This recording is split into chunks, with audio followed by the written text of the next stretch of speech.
and Julia is a very deserving candidate.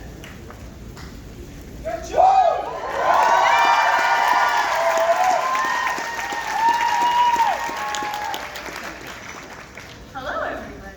Good afternoon.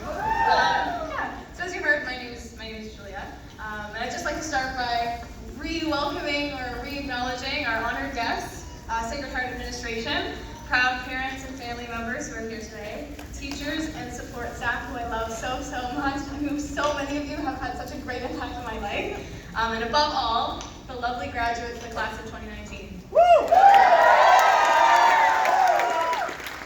Okay, so for those who know me well, you'd likely assume that I had very little trouble writing this speech.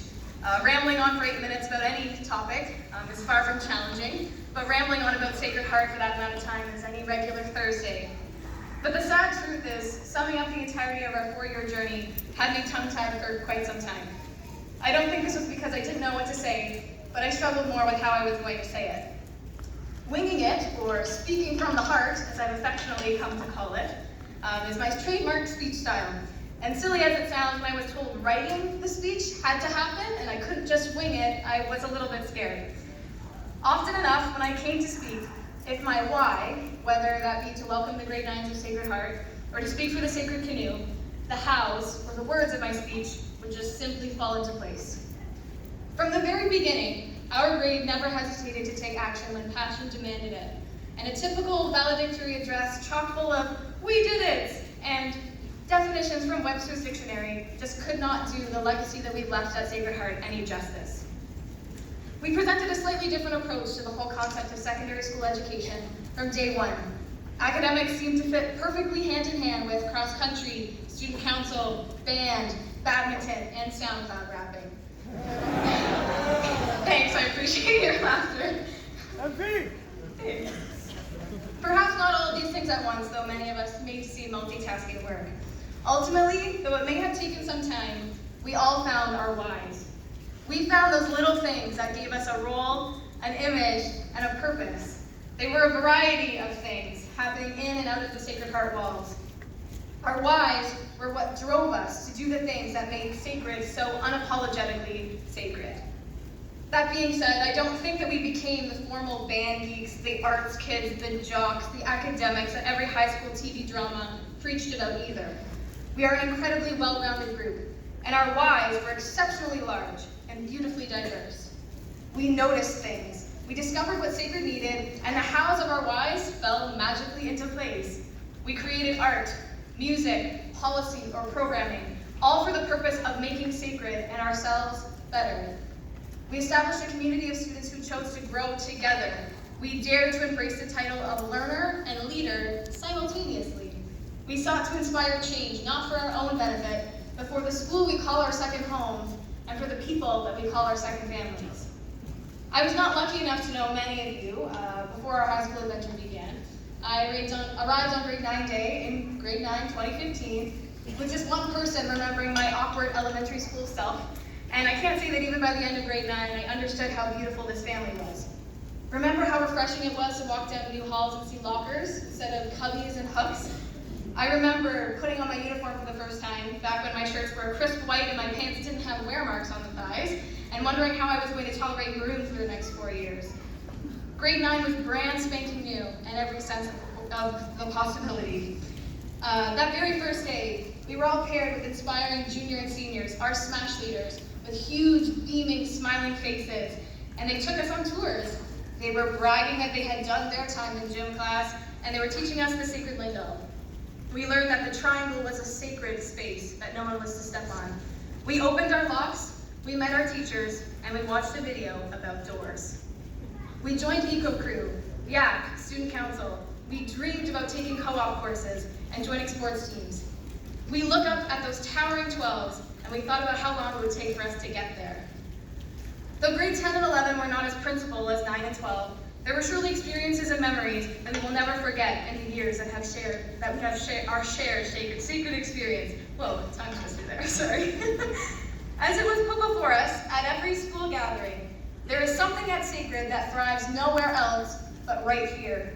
It is intangible, but something you feel on relay day more than any other. Relay is the perfect testament to everything this school is about. We found a cause, we put our heads together, and we made something beautiful happen. Let's hear that number again. We raised $208,000 for the Canadian Cancer Society last year. And every time I see that number, it's so baffling that that was just a group of 1,000 kids who did something like that, who put that together. We pied teachers in the face. We had salad dressing themed Civvies Days. We sold carnations outside of No Frills on Mother's Day. We were the cure satyrs. And every time somebody buying a cupcake from your bake sale asked you what school you went to, there was immense pride in saying that you came from Sacred Heart.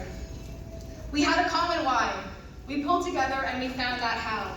All of these happenings and many others stand as monument to a class of students who wanted more out of high school than just fantastic grades, even though that clearly happens given the amount of awards that have been given out already.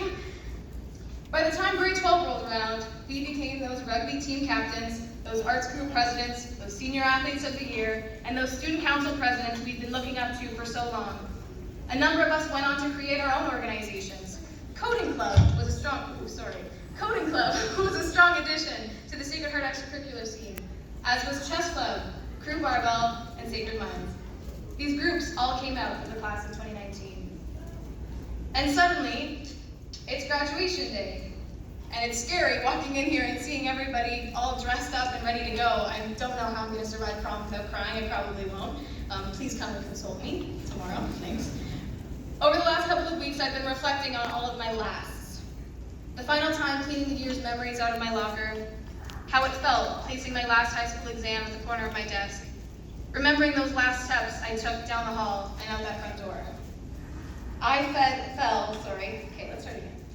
fell head over heels in love with Sacred Heart, and it's going to be incredibly hard to say goodbye. Corky won't be there to fend off the door. We have to let the big bad world in. We're all beginning a new journey, starting a lifelong field trip. We're headed to places that we will come to call our second homes, filled with people we will come to call our second families. I mentioned earlier that I had my struggles writing this. Admittedly, I cried frequently, because it seemed like whenever I thought of good moments to incorporate, I realized how much I'd missed making more of them. Tear time was simply ineludible.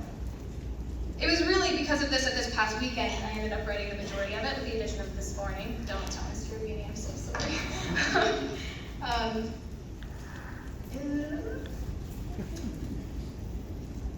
Okay, so it was really because of this that this past weekend I ended up writing a majority of it. And the greatest of my inspiration struck just before our student council gathering on Saturday. There is something here in this room, in this school, in this culture, that is nowhere else. I saw it on the closing night of Jane Eyre. I saw it on June 1st, 2018 Relay Day. I see it every time the choir performs at masses. I see it in student council meetings. I see it on the faces of all of the lovely Smash leaders. It is what makes sacred so unapologetically sacred. I have felt like a mom in the things that I was a part of at that school, and when I look at all the grade 9s and the grade 10s and the grade 11s who we are leaving behind, I see it in their faces too. And we did that. We made that happen. We left a legacy, a mark, each of us. And that's all that being a crusader requires. We have made our teams, our councils, our clubs, our friendships sustainable. And in 10 years or more, when we go back and visit our little old high school, sitting under the pergola that our class built, on the picnic tables that our class bought, all that grew spirit will come flooding back in. Perhaps another fantastic grad class will be retiring our new Corky in favor of a fresh and new one. We may not be perfect. Sacred Heart may not be the perfect school, but from my eyes, it absolutely is. And there's no place that I would rather graduate from than right here. All high schools offer math and science courses, arts and physical education courses. All high schools have their fair share of excellent teachers, staff, and administration. All high schools provide the opportunity to graduate and move on to post-secondary studies. Sacred Heart offers the opportunity to feel a part of something, not just have a part in something. Sacred Heart is a culture that works with each other, for each other. Sacred Heart is a community, it's a family,